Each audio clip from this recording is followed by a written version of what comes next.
saya Dr. Arun. Saya adalah spesialis kedokteran jiwa, yaitu psikiater. Selamat datang di Dokter On Call. Hari ini saya akan membawakan tema mengenai pemeriksaan psikiatri dan teknik wawancaranya. Nah, gimana sih caranya kita kalau misalnya akan melakukan wawancara psikiatri? Wawancara psikiatri itu penting karena dia akan membawa kita untuk bisa melakukan pemeriksaan psikiatri yang baik. Dasar wawancara psikiatri adalah pembinaan raport antara pemeriksa dengan pasiennya. Dimulai sejak pasien mulai memasuki ruangan kita. Nomor satu, jelas kita harus sambut dulu pasiennya saat mereka masuk. Kita sapa, misalnya selamat pagi, selamat siang, selamat sore. Kemudian jangan lupa menanyakan identitasnya. Pastikan memang ini pasien yang benar yang masuk ke dalam ruangan kita. Setelah itu, perkenalkan diri kita dan boleh juga menyatakan apa sih tujuan wawancara kita hari itu. Persilahkan mereka duduk dan berikan kenyamanan yang mereka butuhkan. Kadang-kadang kita butuh untuk menerangkan tentang kerahasiaan, bahwa apa yang akan kita lakukan hari itu memang hanya terbatas antara pasien dan kita si pemeriksa. Jika semuanya sudah berjalan dengan baik, selanjutnya yang kita lakukan, kita mulai mencari keluhan utama dari pasien. Pada awalnya, biasanya kita membiarkan mereka untuk berbicara secara bebas. Dimulai dari sebuah pertanyaan terbuka atau open-ended question. Gunanya apa? Saat kita melakukan pertanyaan terbuka, maka cenderung mereka akan memberikan kita informasi yang sangat banyak. Dari situ, sama seperti kita sedang memancing ikan, maka kita akan bisa memberikan umpannya, sehingga akan berlanjut ke informasi-informasi berikutnya. Sepanjang mereka berbicara, kita menilai mereka, isi pembicaraan mereka, bagaimana mereka berbicara. Nah, saat itulah kita nanti akan mungkin bertanya lanjutannya berdasarkan open-ended question tadi. Kemudian jangan lupa saat kita bicara dengan mereka, kita bisa memberikan semacam dukungan, dorongan. Misalnya, kita dengan menganggukkan kepala, menyatakan bahwa ya kami mengerti apa yang Anda maksud. Atau bisa juga hanya sekedar menyatakan, lalu bagaimana? Seperti itu. Dengan memberikan pertanyaan yang berupa open-ended question tadi, kita juga bisa diberikan waktu untuk kita untuk bisa memperhatikan apa yang dilakukan oleh pasien sepanjang dia berbicara. Misalnya, bagaimana dia mengekspresikan apa yang sedang dia rasakan, bagaimana dia menuangkan pikirannya, bagaimana cara dia berbicara. Itu semua kita nilai pada saat dia sedang berbicara secara bebas. Kemudian hal yang penting lagi yang harus kita ingat adalah pembentukan raport saat kita melakukan wawancara. Raport itu adalah dua orang yang bekerja sama untuk sesuatu tujuan yang sama, saling bisa mengerti dan bisa saling percaya. Dalam psikiatri, saat kita melakukan wawancara, tujuan kita ada dua. Nomor satu adalah mendapatkan informasi klinis, nomor dua adalah pembinaan raport. Saat kita sedang membina raport, ada yang harus diperhatikan. Nomor satu, sikap dari pasien itu sendiri. Nomor dua, sikap dari kita si pemeriksa.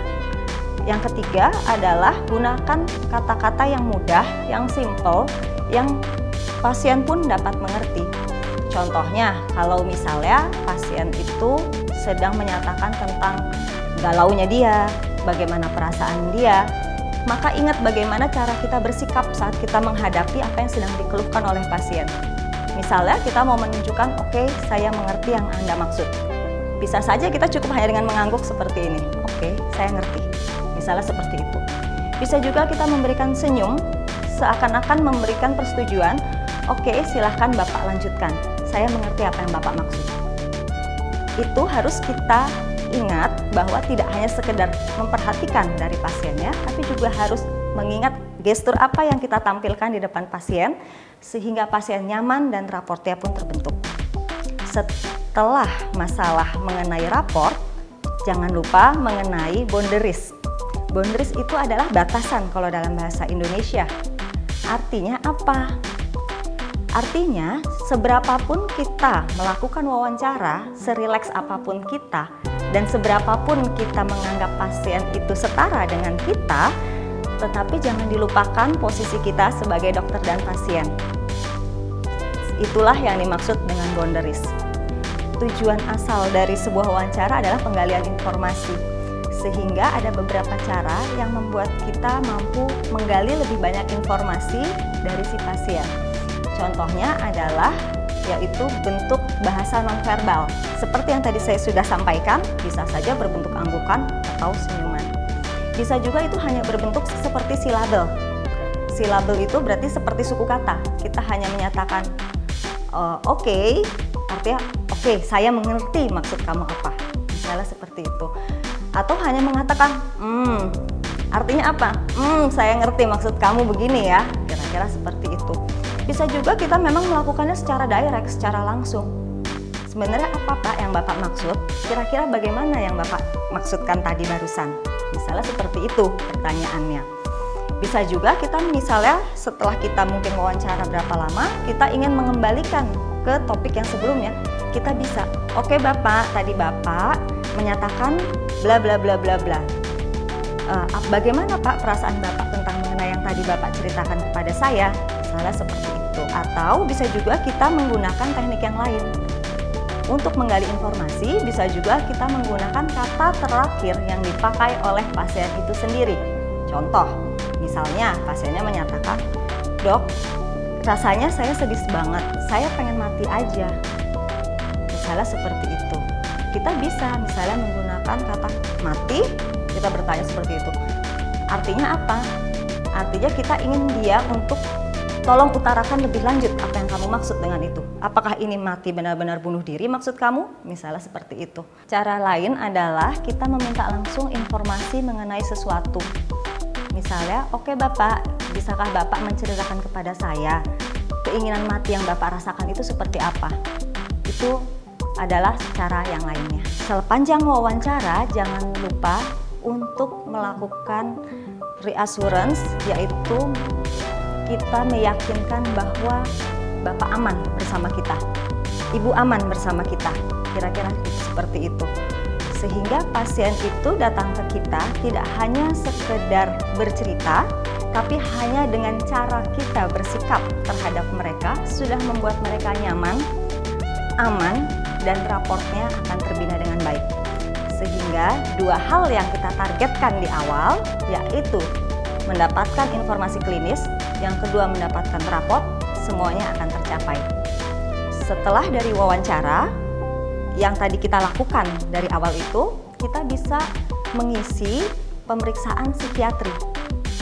Dimulai dari keluhan utama, riwayat penyakit sekarang, lalu kemudian riwayat penyakit dahulu, termasuk di dalamnya adalah riwayat psikiatri yang terdahulu, misalnya juga riwayat kondisi medis yang terdahulu ataupun yang sekarang sedang terjadi, bisa juga, atau misalnya riwayat pemakaian zat. Setelah itu kita masih bisa mengisi yang lain, misalnya riwayat kehidupan pribadi, riwayat dari masa kanak, remaja, masa dewasa, kemudian riwayat pernikahan, agama, kemudian juga riwayat pendidikan, juga riwayat kehidupan sosial sekarang. Jadi banyak sekali yang bisa kita isi, dan setelah itu kita bisa mengisi ke status mentalnya. Mulai dari penampilan, pembicaraan, sikap terhadap pemeriksa, perilaku motorik, kemudian adalah untuk pemeriksaan terhadap mood, lalu isi pikir, arus pikir, kognitif, dan banyak lagi sesuai dengan status mental psikiatri. Kira-kira seperti itu. Raport yang baik, wawancara, teknik wawancara yang baik membawa kita pada pemeriksaan psikiatri yang baik, sehingga kita bisa menegakkan diagnosis dengan baik untuk kelima aksis psikiatri. Karena psikiatri terdiri dari 5 aksis, yaitu aksis 1, kondisi gangguan jiwa yang dialami saat ini, kemudian aksis 2-nya adalah gangguan kepribadian dan retardasi mental, yang ketiga adalah kondisi medis umum yang memang diderita oleh pasien, yang keempat adalah masalah psikososial dan lingkungan, yang kelima adalah global assessment functioning dari pasien. Kalau kita bisa dapat semuanya, maka kita bisa menterapi dengan baik. Itulah gunanya kenapa harus melakukan wawancara psikiatri dengan baik dan benar. Bila kita sudah selesai dengan pasiennya, jangan lupa ditutup dengan baik. Contohnya kita memberikan summary-nya dulu, resumenya. Oke Bapak kemari karena Bapak mengalami ini. Oleh karena itu Pak, maka lanjutkan dengan rencana tata laksananya. Kami akan memberikan Bapak ini, misalnya seperti itu, obat A, B, C. Kami juga akan melakukan psikoterapi terhadap Bapak. Boleh juga diterangkan, mungkin pasien tidak mengerti psikoterapi apaan, seperti itu. Boleh diterangkan, oke Pak, psikoterapi itu terapi, tapi melalui bagaimana kita saling mungkin seperti berbincang seperti ini, tapi itu adalah sebenarnya salah satu bentuk terapi. Lalu juga diingatkan juga, Bapak, berikutnya kita akan bertemu kapan, sesi berikutnya kapan, target dan tujuannya nanti bagaimana. Setelah itu, kita juga jangan lupa memberikan kesempatan pasien untuk bertanya, apakah ada yang belum dimengerti, seperti itu. Itulah caranya, mulai dari pembukaan, isi dari wawancara, bagaimana kita melakukan wawancara, dan menutupnya. Sehingga pemeriksaan psikiatrinya kita dapatkan dengan baik. Semoga semua yang saya sampaikan hari ini bermanfaat, semoga bisa diaplikasikan nantinya di lapangan, baik di praktek klinis, maupun mungkin untuk yang masih belajar di kepanitraan. Sekian dari saya. Ini semua sebenarnya hanya sekilas dari psikiatri, karena psikiatri aslinya begitu besar, tapi ini adalah awal pendahuluan sebelum yang lainnya.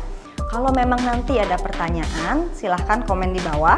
Jangan lupa untuk like, share, ataupun subscribe.